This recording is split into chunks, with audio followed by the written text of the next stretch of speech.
So we're here at the London Clay Arts Centre in beautiful southwestern Ontario. And today we'd like to talk to you a little bit about clay and the process that we use to make our pottery. There are lots of different types of naturally occurring clay in the world, and each of them has different properties. So if you're walking down a river and you think you found a natural clay body, then you can do a simple test. If you take a bit of that clay and you roll it between your hands, you can do what's known as the worm test. And if you can take it and bend it like this and it doesn't break, well, then it's probably a viable clay body. What we're dealing with here is a clay body that is designed to melt or vitrify at a temperature we know of as cone 6. That's about 2,185 degrees Fahrenheit. Really, really hot. So this is actually a fairly highly engineered material. So we take this and we get that from our suppliers, and we can cut it with the wire. And the first thing we need to do is to wedge the clay. So wedging the clay prepares it for throwing on the potter's wheel. And what this does is it gets all of the little clay particles lined up. This is called Japanese spiral wedging. And you can see the spiral forming right there. Right. So now when I take this and I throw it on the potter's wheel, the clay particles at the bottom are already compressing. Because when clay particles are compressed like this, really, really strongly, like if you think of two pieces of glass with water in between, they will slide very easily back and forth like this. But to pull them apart like this is next to impossible because of the vacuum formed in between. So clay particles work like that. After all, what do archaeologists look at when they dig up a site? Pottery. Why? Because it lasts, because it's really strong. So having the clay particles compressed at the bottom is key to not getting cracks in your piece. The other thing that we need to consider too is that clay shrinks as it dries. So this water plasticity, as it evaporates off, as it soaks into my hands, as it, as the clay dries out, the clay loses mass. So if you have a thick piece of clay next to a thin piece of clay, right, which is going to dry out first? The thin piece of clay. So then it's going to shrink and shrink and shrink. It's losing mass, and then suddenly it's going to crack in between, right? So what we're looking for is nice, even walls on our pieces.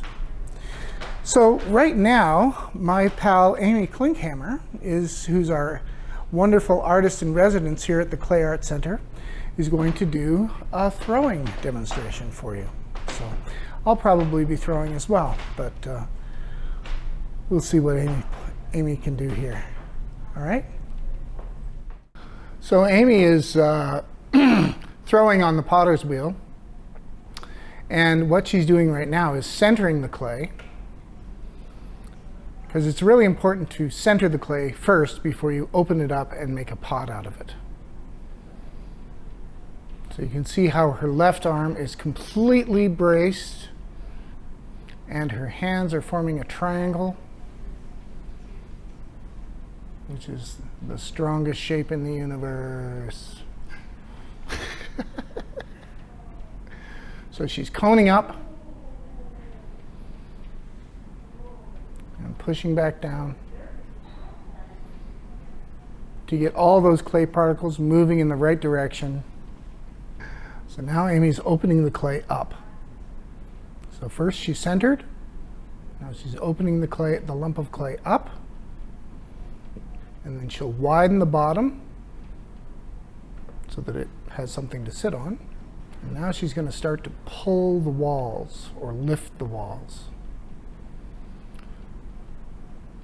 So there's two basic forms that we use in making things out of clay. One is the cylinder and one is the bowl. You know, what's a mug? It's a cylinder with a handle. What's a jar? It's a cylinder with a lid. What's a teapot? It's a jar with a spout and a handle. And bowls, there are all different kinds of bowls. Bowls for displaying fruit or vegetables, bowls for mixing, bowls for eating out of. And we all start with this sort of truncated cone shape. So Amy's going down to do down to do another pull. She's widening it and giving it some shape. She's going to rib the surface to make it nice and smooth. They call them ribs because they used to be made of animal ribs. Now we just harvest them from robots. Getting rid of the water in the bottom so that it doesn't destroy all those nicely compacted clay particles. She's going to wet turn it to get rid of that slurry on the outside and some of the excess clay. But we'll talk about that in a minute. Because you need to leave some excess clay at the bottom so that the thing stands up, because the clay is so soft. So the next step after throwing the pot is to trim it, right? I've had to leave excess clay on the bottom here so that the pot can stand up when it's wet, right? So now what I need to do is to turn it upside down and recenter it on the wheel. So you can see it's a little off center. Get it into center. And then I'm going to take some clay. And I'm going to set one on either side and press down on it to stick it down. And another couple to stick it down. And what we're going to do, I have this fancy tool here. I'm going to take it and I'm going to trim off the excess. So I'll put one finger on top, let the thumb fly out, brace it with my tool hand, and then start pulling off the excess clay. So we trim this to get rid of the excess clay, to give it a bit more shape, and put a little angle on there. That angle is really important because when it comes to glazing, that angle gives me not only a line to wax to or to resist the glaze, it also casts a little shadow underneath the piece as it's sitting on the table, so it doesn't look like it's stuck to the table. It looks like you can have some breath. So now the pot needs to dry out slowly in case there's any differences in thickness, and then it needs to go through the first firing. So it gets fired once. That's called the bisque firing. I think it's called the biscuit firing because the clay ends up being sort of the same consistency as a hardtack biscuit that the soldiers used to eat during the field rations during the First World War. But once it's fired, it looks kind of like this. Oh, where's There's some bowls behind me? Oh, okay. So this is a bisque bowl, right? This is the bowl as it comes out of the first firing. And the first firing is about 1915 Fahrenheit. And what that does is it leaves the clay absorbent. So what we do is it will take the glaze quite well. So I'm going to talk to you a little bit about what glaze is on the surface of the piece. Glaze is the glass that is on the outside of the pot. Amy is going to demonstrate how to glaze, and we're going to show you the glaze in the slop bucket. But remember that glaze, when you apply it to the pot, usually doesn't look anything like what it looks like when it comes out of the kiln. So it's very important to keep good records. So you can see the water on the top of the glaze. And what Amy has to do is make sure that all of those glaze particles are in suspension in the glaze slop. Okay, so Amy has mixed up the glaze so that all the particles are in suspension, and now she's got these fancy glaze tongs that she's going to put one on the inside, one on the outside, and it goes and it gets dipped into the bucket. You don't want to build up too thick a layer. It should be about the thickness of a credit card. So that That's a big danger, actually, especially with this glaze, because it can do some nasty things inside the kiln. So there you go. Now, once she's done that, and the glaze has soaked into the water is soaked into the pot, she can take it and wipe the bottom off. This is really, really important because if that glaze melts and it will, in the kiln, on the bottom, it will stick the pot to the shelf and we will have a very unhappy technician. Nice and clean, right? Ready to go in the kiln.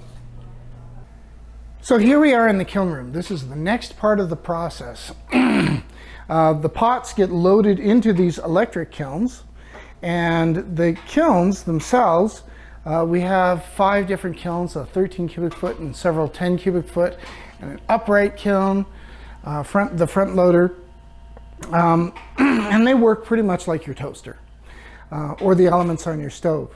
The pots are supported by these high temperature refractory shelves, right? So these will not melt until probably 2,500 degrees Fahrenheit. So the pots are stacked up inside the kiln. The shelves are held apart by, again, these high temperature refractory posts. And the posts come in different sizes depending upon the pot that you're putting in there. And so we stack it up so that it's nice and full, and then we fire it, right? And we've worked out very specific firing schedules for these Bartlett controllers to use. It takes a day for it to go up and a day for it to go down, and then it gets unloaded and moves on to the next part of the process. So now, Amy's mug is going into the kiln to be glaze fired.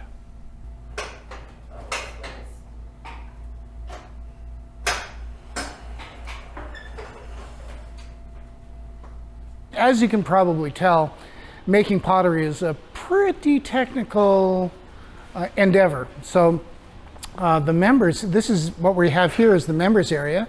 And they can throw on the potter's wheel, they can use the slab roller, they can hand build on the tables. And every member has their own space where they store their work, store their bisques, store their clay, all their glazes and things like that, if they're going to use something of their own. Here, all of that technology is pretty much worked out for you. The glazes fit the clay bodies. You know, there are people around, volunteers, who do all the loading and unloading of kilns and things like that. So it really is quite the amazing spot. So should your pot survive the entire process, it doesn't get squished when you pull it off the wheel, it doesn't crack in the drying, it doesn't crack in the firing, the glaze firing goes well, and the glazes all work. The next step, of course, is to sell your work, because if you trying to make a living at this, or you're trying to teach people, then you need to sell your work, and that is a whole other subject, right? Using social media and so forth. It's pretty clear that potters aren't hippies anymore. They're all pretty computer savvy. They know how to make their own websites, they know how to fix their own kilns, they do their own plumbing, they do their own marketing, they set up at shows. So it's a lot of work to make a piece of pottery. So come to the London Clay Art Center. We have this beautiful showroom here, which represents the work of about 30 different artists, all pretty much working in the same material, the same glazes and so forth. And you can see the wide variety of shapes and colors and so forth. So if you need a gift, support your local potter. So thank you very much. I hope this brings some insight into the process and into the London Clay Art Center in specific. So take care, and maybe I'll see you in class.